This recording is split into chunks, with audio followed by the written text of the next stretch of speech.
podcast. I'm so excited for you to meet today's guest, Ashley Gomez. She has quite the background. You're going to understand why her and I clicked instantly in regards to her kind of pathway in to social media and schools.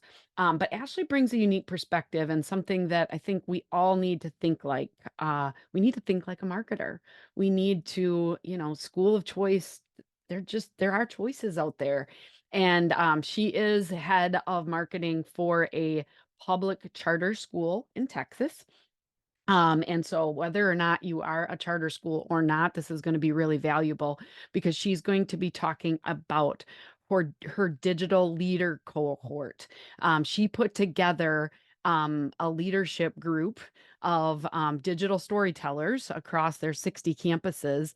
And she used yours truly, my book, Social Media for Schools, as the foundation of that. So she's going to explain how that came about, how she organized that cohort, how often they met, how long. They even got it accredited, you guys. So the people who completed it are getting credit for ongoing education for their profession. And so she's going to share a lot of insight into some of the aha moments and data behind what was done with that program. So I am so excited for you to learn from Ashley. And I just want to say, if you're a person like Ashley, if you are listening to this, if you're growing social media within your district, you're kind of the chief little, cheerleader, but you need a little bit more support and more of the tools to help implement the things. I just want to know you to know that there's a place for you in our community. We have a membership group where we do trainings every single week and we record everything we have. So it's really for anybody seeking change and seeking to take your social media to the next level within your school district. When you're a member, you get access to new and ongoing PD each and every week. We bring on some of these great guests that we have on our podcast into the membership group. So we'd love to have you part of that. Just check out socialschool4edu.com to learn more. And now let's jump into this week's K-12 PR tip. All right, today's K-12 PR tip is kind of a simple one, but it could make instant impact on the effectiveness of your social media storytelling. Okay. And this is letting your parents and your staff know about the importance that their interaction has on the reach of your social media posts. Okay. So I just got back from speaking in California at a parent leader academy. Okay. So this was a 4-hour event and they brought in principals and parent leaders like from their PTO, PTA organizations that are part of this group that really support what their school district is doing. And we talked about the power of parents being those big advocates and helping spread the news of the great things happening. But, a lot of those parents, they don't understand the impact that their interaction has on the reach social media can have. So I explained my 1-7-14 rule, which is this: on any kind of post that you have on your school's page, when somebody hits the like button, it's worth 1 point on this hypothetical scale. The more points, the more people you're going to reach. Okay. When somebody makes a comment on a post you share, it's worth 7 points. Okay. So 7 times more powerful than just a like or a love. When they share your post, it's worth 14 points or more because it depends on how many people they're connected with. So the best kind of help is the 14 points.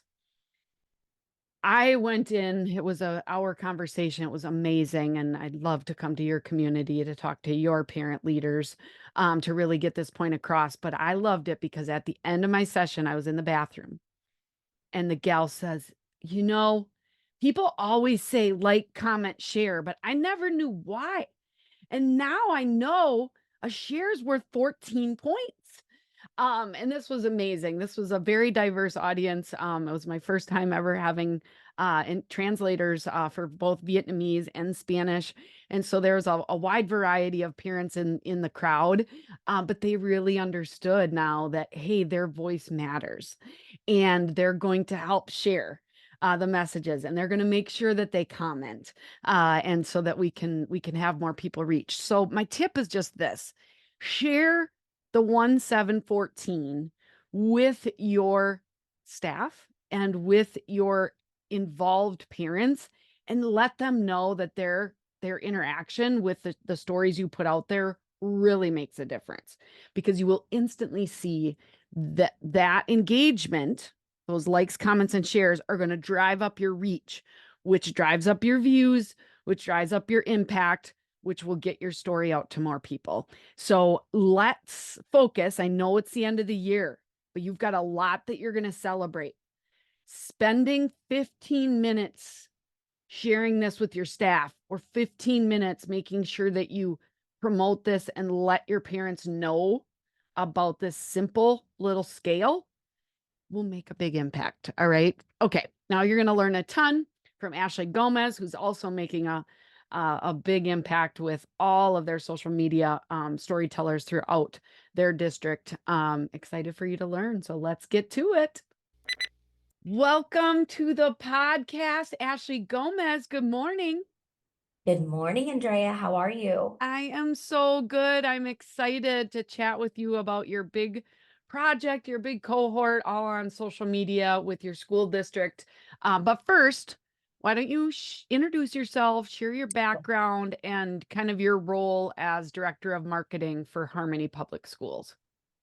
Absolutely. Yes. So thank you for having me on.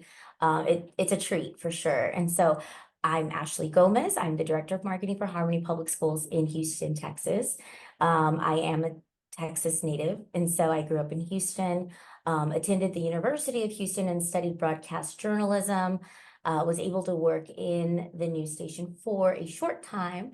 And then I transitioned over to education because I became a mom. And so as you know, flexibility, all of a sudden becomes a huge priority when you have a life change. And so schedule and flexibility was truly what I was after. And I started teaching in 11th grade. And so I taught at my former high school.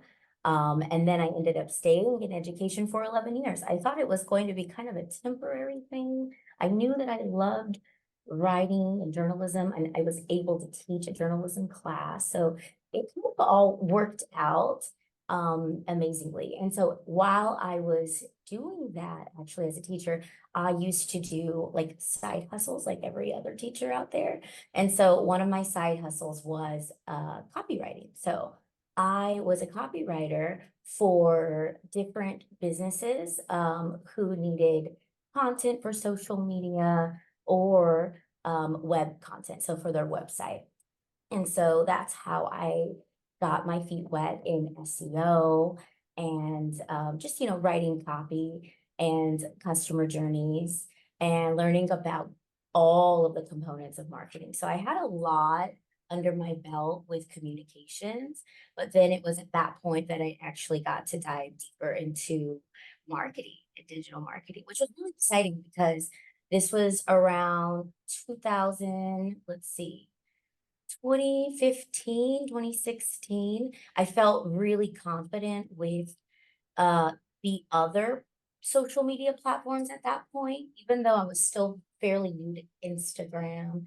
I've been on Twitter for a very long time, since 2009. And then, of course, Facebook. But Instagram was, it was popping. And so it was a place to be. And so it was really cool. We create captions and hashtags and play with the algorithm in that way. So that side hustle quickly turned into me being a co-founder for a marketing agency with some of my UH alumni friends. It didn't like that was never the plan, but it just became, it just came to be.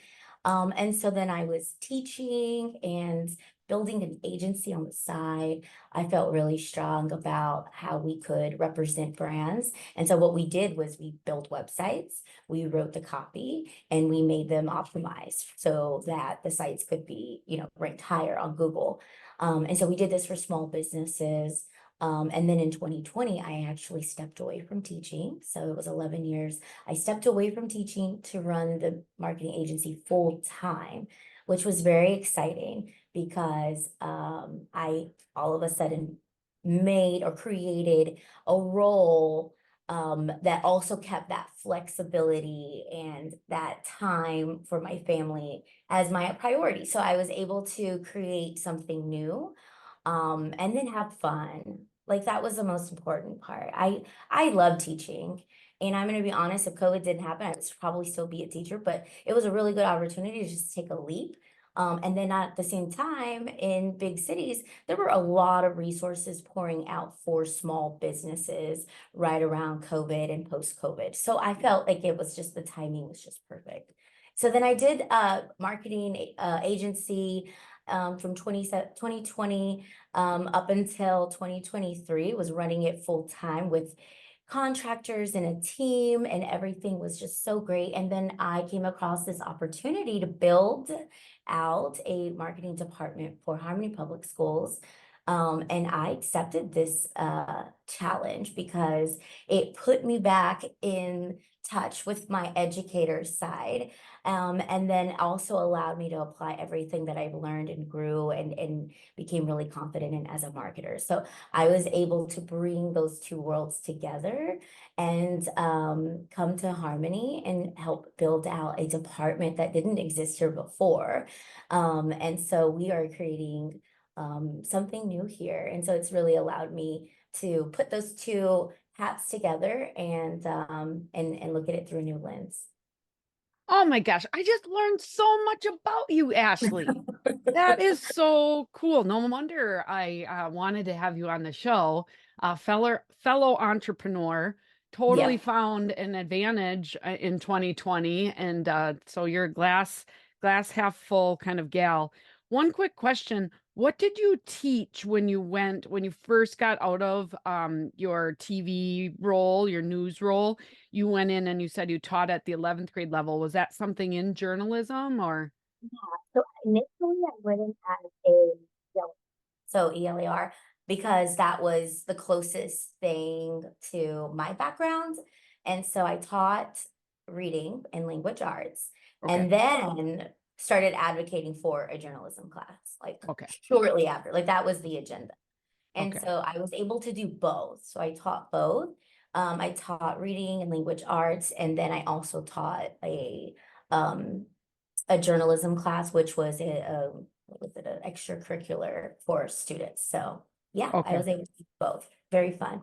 Okay, awesome. And it's just so things just fall into place when you Uh-huh. look behind you. Like you're like, oh, everything, kind of made you for this role that you're now leading with Harmony Public Schools. And tell me a little bit about Harmony because it's a little bit unique in Texas.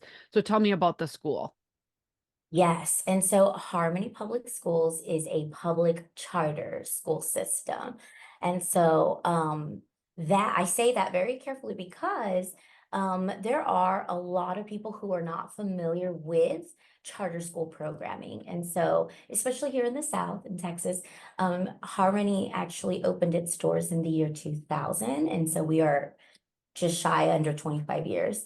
But we're one of the first charter schools to open and expand throughout Texas, because the charter school concept or school of choice is fairly new. So think within the last 20 years to the state of Texas. And so what that just means is Texas is now a state of school of choice where parents have the option to choose where to send their children, if they feel that their local feeder pattern schools just are not meeting their specific needs. And those needs could vary, they can range, right? It could be health needs, safety, or it could be, maybe some social anxiety. There's a lot of reasons why people choose other options over public education. And I feel like that's important because we really truly are partners of our public school friends. I feel like we are allies because together we provide families with options, right? So that they can meet the needs of their family. And so in Texas, that's especially important because we have different demographics, and we're growing in our demographics. And so we have people coming to Texas first from other countries before they go anywhere else. So we're kind of like that transit state, and Houston is a very much of a transit city because people come here and sometimes they stay, but sometimes they move on. So when we have new families coming in from other countries, yearly, right? And this is a large number. It's important that we educate these families on options for their children, right? And so I think that's why school of choice is so important. And if you look in other parts of the US on the East Coast, charter is very like, it's everywhere. It's very normalized. And so I think that just, continuing to work in, partnership with public education or ISDs is going to be super crucial as we are providing services and providing offerings for families of different backgrounds. And so we have right now, Harmony has over 60 schools throughout the state of Texas. We are only in the state of Texas. Okay. And so Houston is where we launched. And so we have our central office, which is where I am, also in Houston. And so central office teams is where like the marketing and communications department, finance, HR. And so then we exists here at the central office, and then we have campuses all throughout, and we have 5 different districts in the state of Texas. So very, very big, lots of growth, very exciting. But with all that growth, you'd be surprised, Andrea, there's still a lot of people who don't know about us at all, because Texas is just so big and massive. And so Right. part of our work is just, awareness and educating on the options for schools. Yeah, and you've certainly branched out. It sounds like your marketing department is fairly new because you said when you joined Yes. in 2023, it was a new department. And so you know the importance of getting your word out there. And I think there's going to be a lot of people listening that have opinions on school choice 100%. and all of that. You did very well on explaining it. But what I'm really excited for everybody that listening, no matter where you stand, is we all need to market our districts. And you guys saw that as an opportunity, especially being spread out across the state of Texas and wanting to help these 60 different school locations celebrate the great things happening with social media. And there's a big opportunity, and you can't do that necessarily all from your Houston headquarters. So, first of all, how does Harmony use social media? How do you use it at like the kind of overall central location? And then we're going to dive into this digital leaders cohort that you led. So, So here at the central office, we are, like I mentioned before, we're really big on educating on who we are. And so brand awareness, right? And I think the best way to build any brand is through organic social media interactions and engagement. And so when you build things organically and very naturally, they tend to have a stronger foundation. And so we realized that right away. And so initially, it was just meant as a communication platform to speak to our families, right? And so the families that we have here already. And so going to Facebook to create announcements and reminders and ask questions, and then also give an additional resource for parents who ask us questions, right? And so that was kind of like the initial goal. And so then here at Central Office, that kind of expanded over the years into paid, right? Paid advertising to reach new families. And so we use social media ads for that purpose as well. And then also just to kind of find people in the community that are have an alignment with what we value, right? Having a sense of belonging and inclusiveness. So any type of partners in the community, it's been really, challenging when we're working in the schools to go out and meet partners. And so social media has been amazing, phenomenal, and just providing that other layer of connection with people in the community because we are truly here to serve our communities. Yeah. Yeah, and it's a big opportunity, um, like you said, and you've got so much experience. So tell me a little bit about this digital leaders cohort that you lead. What gave you the idea? Kind of what was the format? Who was included? That kind of thing. Because many of the listeners have, even in a smaller district, you still got a lot of storytellers out there that you want to kind of help. And in your case, you've got 60 different locations. So tell me about the digital leaders cohort. So, okay, how this came to be was so our chief of communications, John, which you've met John before, I believe. And so he attended one of your seminars and had the opportunity to listen. I don't know exactly what you were teaching in that workshop or that seminar. But when he left, he had the idea to purchase the book, Social Media for Schools. And then he had the idea to expand on that. And let's just purchase books for everyone, like anyone who manages social media for, our districts. So he did and brought them back to our central office and started mailing them out to the different districts and anyone who was interested in working. When I came on board, the conversation started over the summer, actually, last summer. And then I officially came on board August 1. And so he was like, we have all these books. I think this is an amazing resource. Let's create a book club and let's see who'd be interested. And so I was like, that's a great idea. I think that is awesome because we can actually apply this stuff. And I'm sure a lot of us are like wondering about, are we doing this right? Is there more? How could we improve? So I thought it would be a great idea. As I started really digging in and doing some research into who we are, right? And learning and understanding our strengths and challenges, right? As a school system. I learned that there were a couple of things that were super important to address, and that I knew that this book had the potential, to inspire something.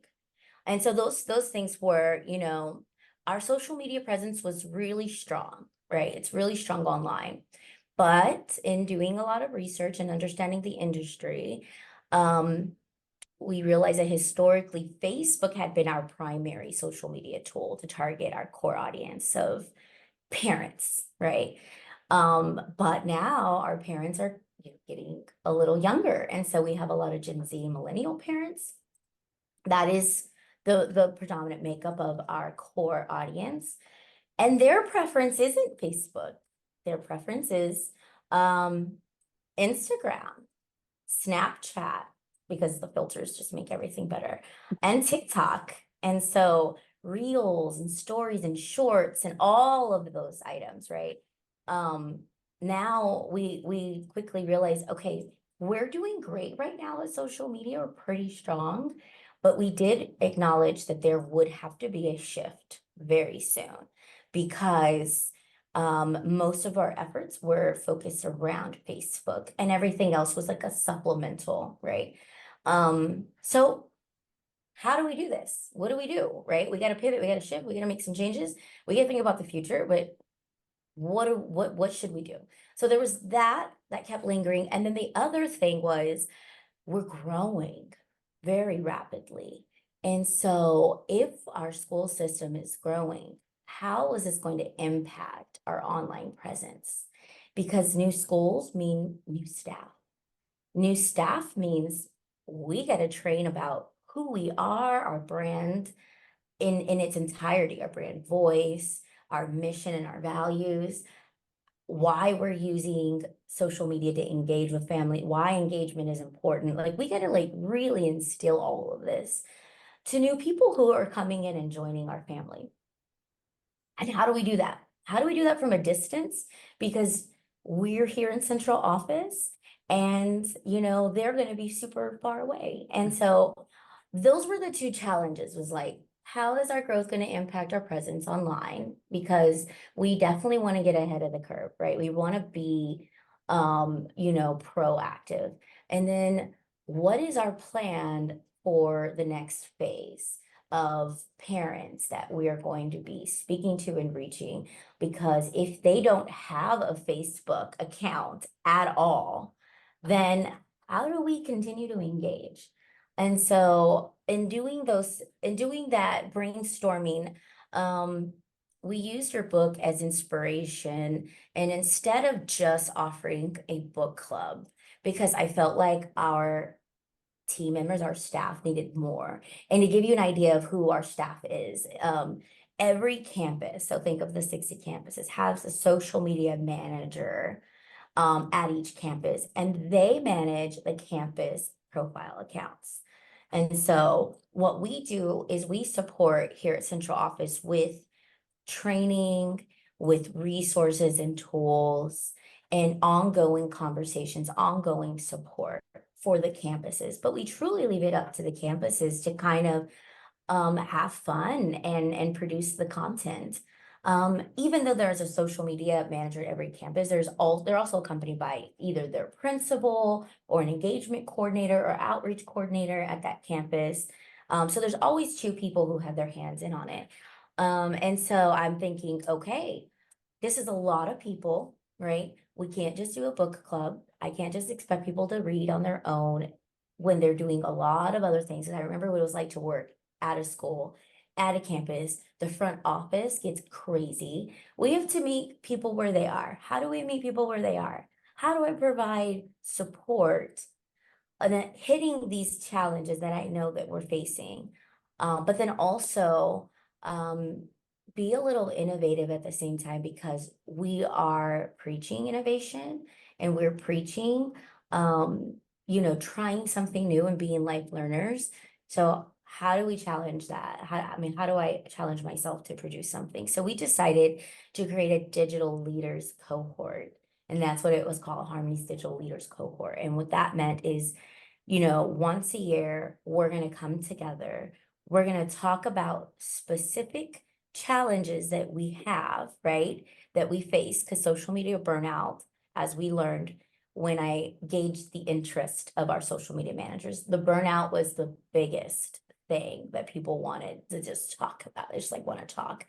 And I get it, right? Because we're doing social media on top of other responsibilities at Yeah, our I was going campus. to ask the social media managers at each campus, that's not their only job. Correct. Is it always the same other position, or are you picking people that just have an interest and maybe do they get a small stipend, or how does it work? Yeah, and so their role is actually called a student recruitment and retention specialist. So Okay. the SRS. So what they do is they focus on efforts to recruit and retain students. And part of that role includes managing the social media accounts. So that also includes doing tours on the campus for new families. Okay. Um, Accepting and receiving registration forms for new families. So they do have a list of other responsibilities on top of creating, scheduling, and posting. So I acknowledge that this is a lot. It's a full plate. Hmm. And so we need to, work with them in a way where they felt that their time away from their role wasn't going to be a burden, but an investment of their time, right? So we quickly came up with, or I came up with the cohort idea to empower by calling them and labeling them our leaders of digital media, right? So empowerment was huge. I want to praise them for the efforts and all of the accomplishments. And so we created it over 5 weeks. We used the book to break down learning modules and lessons.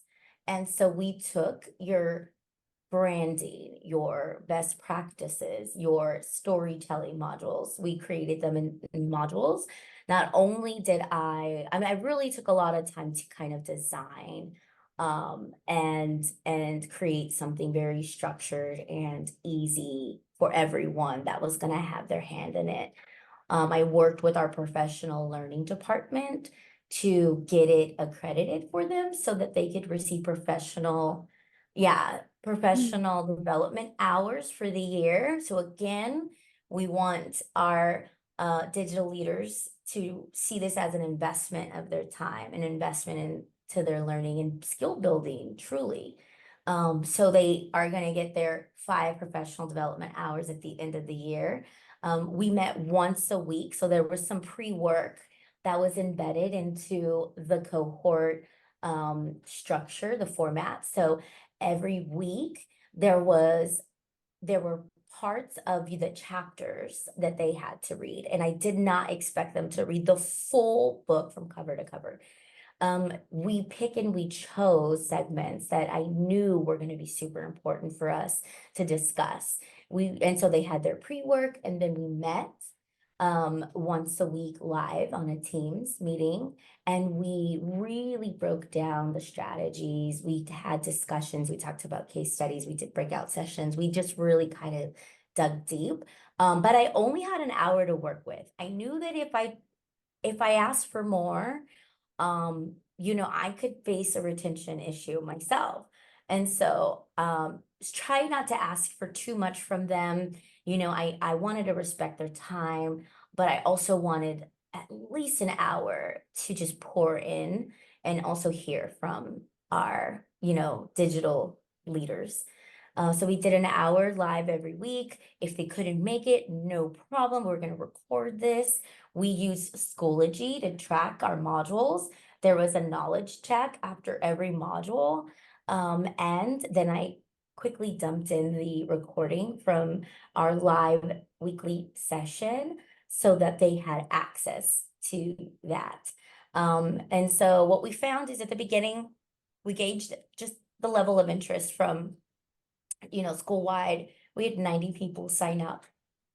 And this ranged from superintendents to principals to social media managers to engagement coordinators to district communication directors. We had central office staff. We had people from operations and administration. Everyone kind of joined in, and I thought that was amazing. And so after the 5 weeks, we ended with 48. I felt very good about that because everyone who registered up front, it was a time commitment. And so some of them, because I did give the self-paced option, some of them just, read the books on their own and answered the knowledge checks and kind of just went along and did it that way on a self-paced, mode, which is okay. Learning options are important because everyone has a different learning style. So I think that that was important to kind of honor that and give people the options or accommodations. So for them, I uploaded the chapter sections into Schoology along with questions and modules and conversation starters and the presentation itself. So it was pretty robust. We got through it in 5 weeks. A lot of great feedback from people. This was a pilot run, so I acknowledge lots of learning curves here. It was not by any means perfect.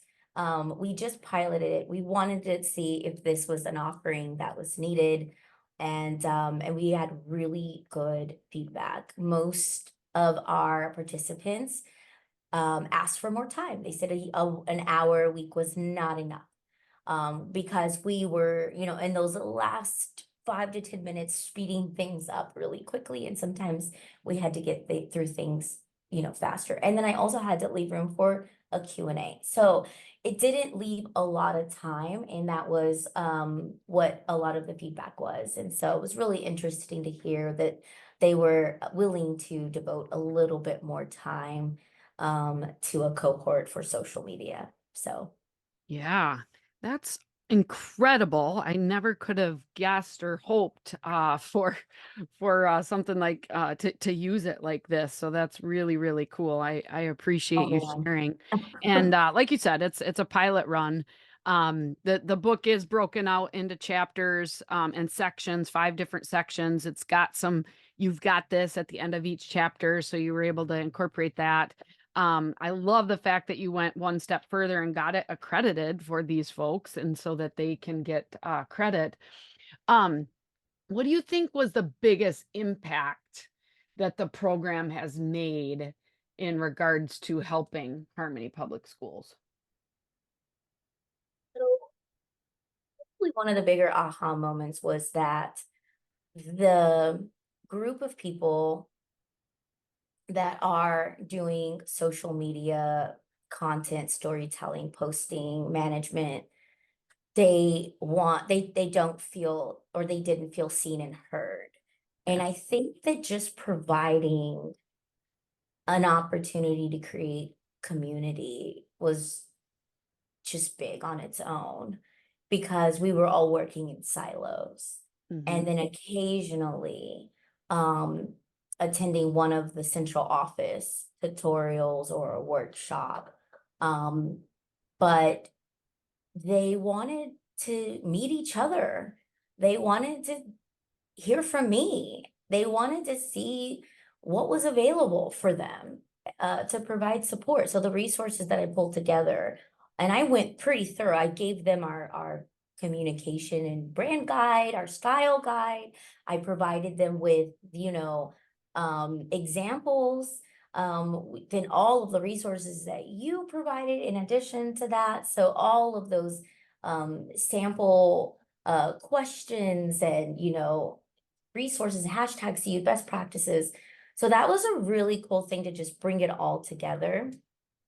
And I understand now that this group, specifically this group, needs, because we're working from a distance and we're working online, they need more support and more offerings than just occasional, annual workshops. So that was my biggest aha moment. I think we created a huge impact by just giving them a space and providing them with the hashtags to use so we could follow each other online. Again, just extending that community out. I think in the future, I see us providing some type of in-person offering for them as well. Maybe 2 days. I don't know. I know I'm jumping way ahead, but I see that it's so necessary to unite and have conversations, because if we're only working in silos throughout the year, this can easily feel like a burden. We can get burned out. We are not going to be um I don't know, empowered to represent our school in our school voice online, and that's going to be a big problem. We need them, right? They're like, the role is just so huge. Yeah, and even me, we didn't go to school for social media management for school. Like it's kind of its own little beast, but there are things that we've learned, and certainly I've learned from people all across the country. Like you said, there's a case study in all 20 chapters Yes. of this, so being able to see like actual schools using or growing or sharing what they're doing, but these social media managers are passionate about education, and maybe they're a trained teacher, or maybe they're trained in journalism or trained in something else. But the fact of you bringing them together so that they actually want support. Sometimes you feel like you're a burden, but it's like, no, actually the things that they can learn are going to help them in their role every single day, because social media never sleeps, right? And so it's just like being able to give them some of those tools and knowing that now they've got this community of support. You've been able to see and provide that, and now it'll only grow from there. Absolutely. And then also just, kind of put give them access to myself and the people here at central office, because I think that they had maybe some perceptions of just me being away, and central office is just, we're disconnected. So again, just kind of re-emphasizing the support is just alone, it could be, a game changer for sure.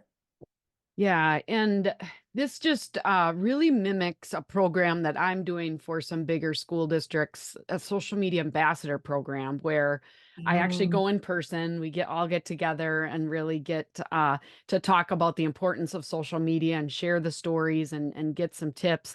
But then every month we come together, and right now, I mean, I do the training each month. And so it's just an hour Zoom, but we do challenges at the end of each month. So they've got, 4 weeks approximately before the next challenge. And we'll do things like create an Instagram story or, write an engaging post trying to have a call to action or some of those things. And when I started, Ashley, I was really worried because I'm just like, oh my gosh, like I got to teach them something profound and something just earth shattering. And it's like, no, these people just need ongoing support and kind of a chance each month to refocus on storytelling is important. And I do have to get out there and take some pictures and get some stories from other staff members. And then, being able to learn some of those little simple tips that maybe Ashley to you and I are very simple, but for them that aren't doing it necessarily every single day or every moment of every day, it's really changing to them. And so I love the fact if you're in a bigger school district, whether you do that on your own, and it sounds like you're going to be able to start building that. Summer's coming up, being able to pull those people together. Yes, it does cost money, but I always say, you attract or retain one student in your school district, it's thousands and thousands of dollars.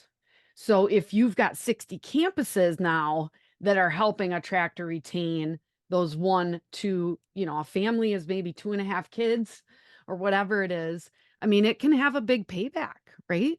Yes, absolutely. And then speaking of families, I think about them all the time because I am a parent myself. And so um I truly appreciate when my kids' schools share online, because I can't be there physically Right. all the time. And we have to remember that parents are, working a job or two, or raising other children at home, just not. And then, of course, with the safety concerns, we just don't have the leisure to always be present or attend every school event or attend, having lunch with their children. And so just being able to bring it to them and bring it to the parents, especially those new parents who have kiddos in kindergarten or even pre-K. There's a lot of anxiety there, and there's a lot, that goes on those very first years within the parent themselves, because it's a whole new experience. And so the social media, pages, I think are just amazing because they really work in ways that we may not even truly understand, right?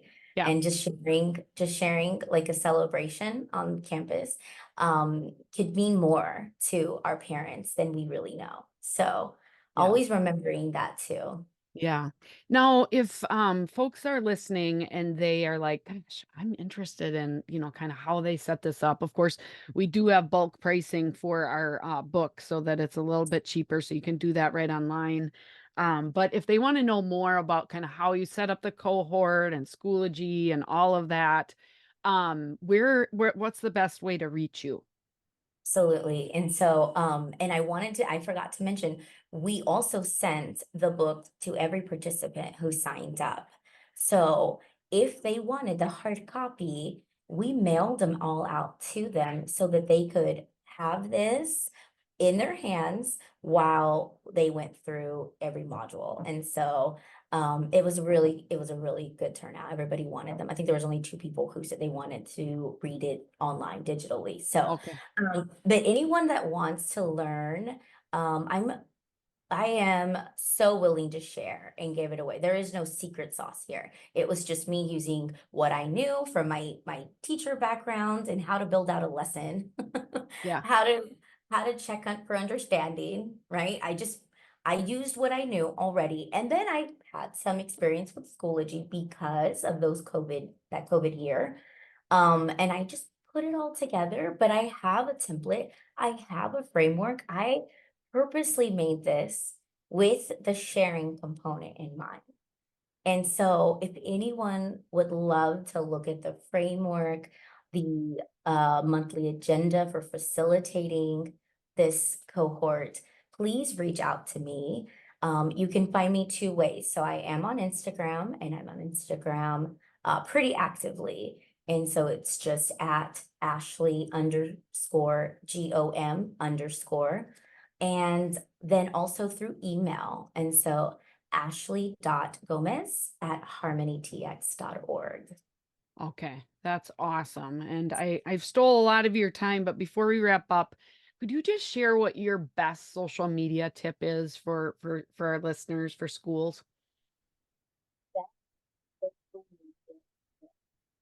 Authenticity. And so when we're capturing something amazing that's going on campus or with a student, um, and this is my journalism background. I really, really can't stress enough how important it is to just be authentic in that caption. I wouldn't even necessarily say go to AI. You know, conversational captions, Yep. short and sweet and just so natural, right? They are the best things ever. So just speak into these posts in a very authentic way. And I think parents would appreciate that instead of using bigger academic language that might kind of go over, right? Right. And might be turned off. So be natural, be yourself, be authentic, and have fun with it. Yeah. Awesome. Well, I'm so excited. We'll share all your handles. I'll get your Instagram handle for you personally and your email, but we'll also have Harmony Public Schools as the entity. We'll share your social channels as well. And then certainly you guys, if you've got questions, reach out to Ashley. I think empowering your staff is so important. And you have people that want to do their best to help, but sometimes they need some tools. And I'm so very thankful. This certainly was written as a guide book to be on the side of your desk where you can refer to it as you need to. I certainly have, and I wrote the book, but I'm still referring back to it to get great ideas. So I really appreciate you sharing with me today, Ashley. Well, thank you for having me, Ray. It's fun. It's been fun. Yeah, awesome. Well, thank you guys all for listening. We will be back with another amazing guest next week. Until then, keep telling those stories. Bye bye.